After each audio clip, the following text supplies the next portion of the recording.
नमस्कार, आप देख रहे हैं फ्रंटलाइन 24। मैं हूं आपके साथ साहिबा सिंह।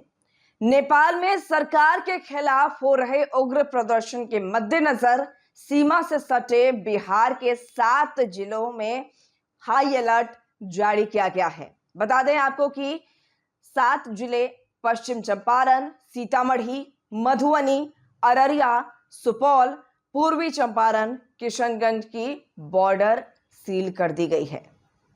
एक अधिकारी ने यह जानकारी दी। उन्होंने बताया कि सीमा पर आने जाने वाले लोगों पर कड़ी तलाशी ली जा रही है और सीमा सुरक्षा बल यानी कि एसएसबी को अलर्ट कर दिया गया है।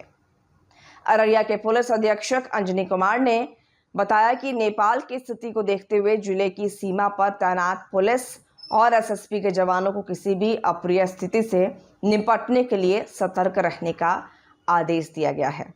यानी नेपाल बॉर्डर से जो 7 जिले बिहार के सटे हुए हैं वहां हाई अलर्ट जारी किया गया है।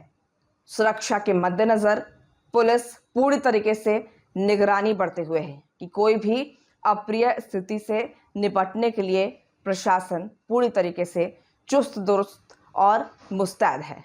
तो चलिए आपको बता दें कि आखिर नेपाल का पूरा मामला क्या है। 4 सितंबर से फेसबुक, यूट्यूब और एक्स सहित 26 सोशल मीडिया साइटों को नेपाल में बंद कर दिया गया था, क्योंकि ये प्लेटफॉर्म्स सरकार के पास पंजीकृत नहीं थे। इसके बाद ही वहां विरोध की हवा चल पड़ी थी। आखिरकार वो इस तरह से सोमवार को सड़कों पर उतरी कि पूरा काठमांडू जल उठा। प्रदर्शनकारियों का कहना था कि यह आंदोलन सिर्फ सोशल मीडिया बैन को लेकर नहीं है, बल्कि यह व्यापक भ्रष्टाचार, बेरोजगारी और देश में घटती आर्थिक संभावनाओं के खिलाफ युवाओं का गुस्सा है। इन युवाओं को सेलिब्रिटीज और मानवाधिकार संगठनों का भी समर्थन मिला, जिसकी वजह से ये आंदोलन व्यापक हो गया।